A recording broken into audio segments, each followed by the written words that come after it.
Alright everyone, and welcome back to Season 14 of AOR.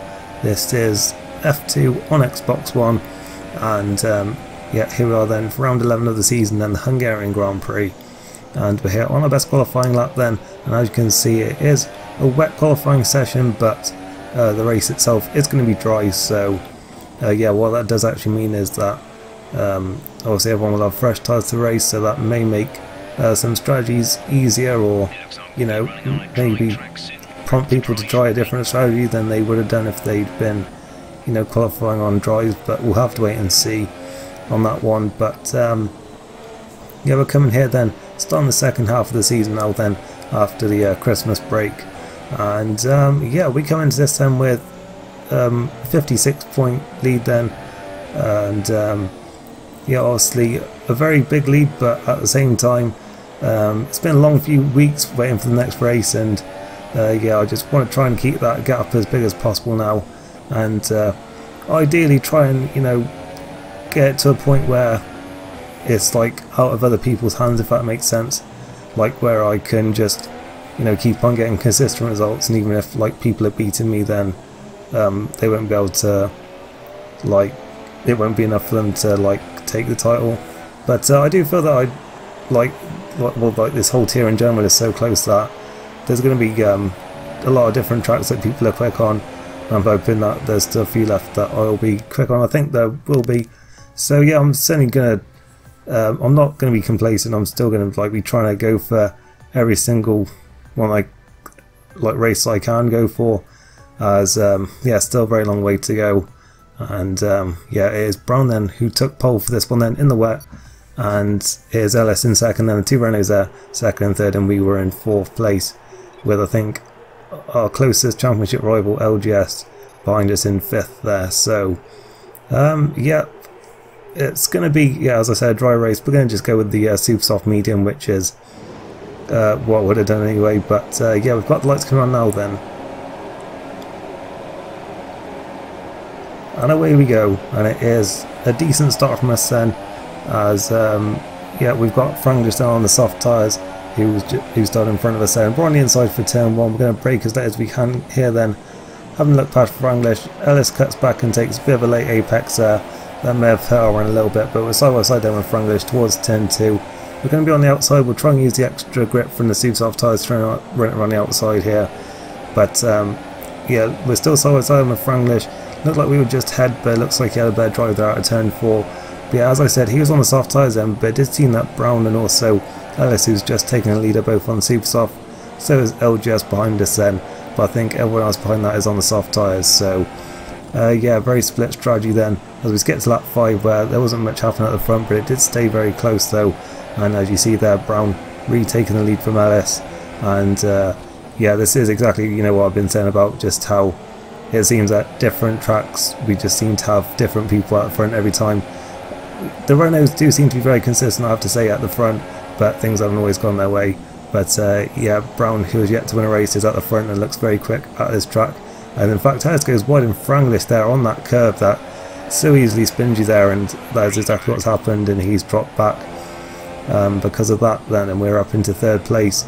And yeah, Ellis runs wide then onto the AstroTurf on the next lap, and we're going to have a look around the outside then into the penultimate corner, but yeah, it's not going to be able to get through there.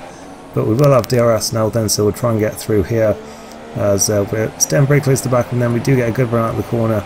And yeah, we'll see if we can outbrake him into turn one. We were running 10-11 wings, so yeah, we weren't really going to be getting much in a straight line, but yeah, he manages to hold on there, and yeah, we didn't really get a good enough run out of the corner to have a look into turn two, and in fact we were having to defend from LGS behind us then, and yeah, managed to cover that then and stay in third place for the time being. But yeah, on to lap 8 now then. Once again, we're very close to Ellis out the final corner, but we actually have a bit of a snap of oversteer there, and yeah, that chance is gone then. We're going to have to defend again then from the Ferrari down the straight, and we're going to defend the inside line then. He's going to try and look around the outside there, but looks like we've just about managed to cover that one then, and we stay in third place for the time being, as Brown is just running off at the front. And yeah, we've got a good run again on Ellis, and I really wanted to try and get this one done because I did feel he was holding us up a little bit here. So we directly inside there then, and yeah, I saw the door had just been left open, so I went to go through it then, and it looks like we are through then into turn 2. As in our mirrors, it looked like there was a bit of contact there between the two of them, and then Ellis just charges back through there and pushes it out wide, and now LGS has gone through, and yeah, apparently that was lag, so Ellis told me afterwards, so yeah, that's a bit unfortunate. It did look like it was all a bit laggy between him and LGS when I looked in the mirrors there, so yeah, but still that doesn't help us at all because we're down to 4th place now then.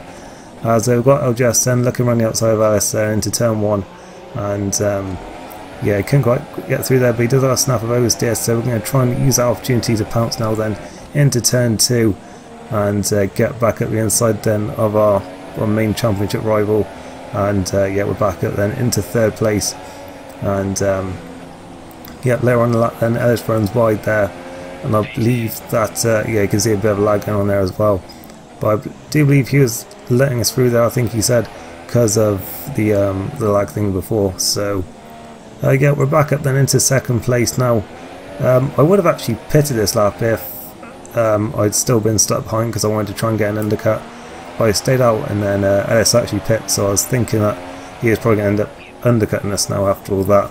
So yeah, we put on the next lap then, and LGS follows us in, and Brown also comes down this lap. Matt stays out then on the soft tyres, so does Franglish, and in we come then for our stop, and yeah, we'll hopefully beat the Ferrari out then, because obviously he'll be coming out of the pits then before us, as he's yeah, not as far at the pit lane, but yeah, we don't get held up then. We were luckily just far enough ahead there, and out of the pits we come then, obviously still behind Brown, but interestingly both he and LGS then went on the soft tyres. I didn't think they'd last that long, so I went to mediums, but yeah, he went for the soft tyres then.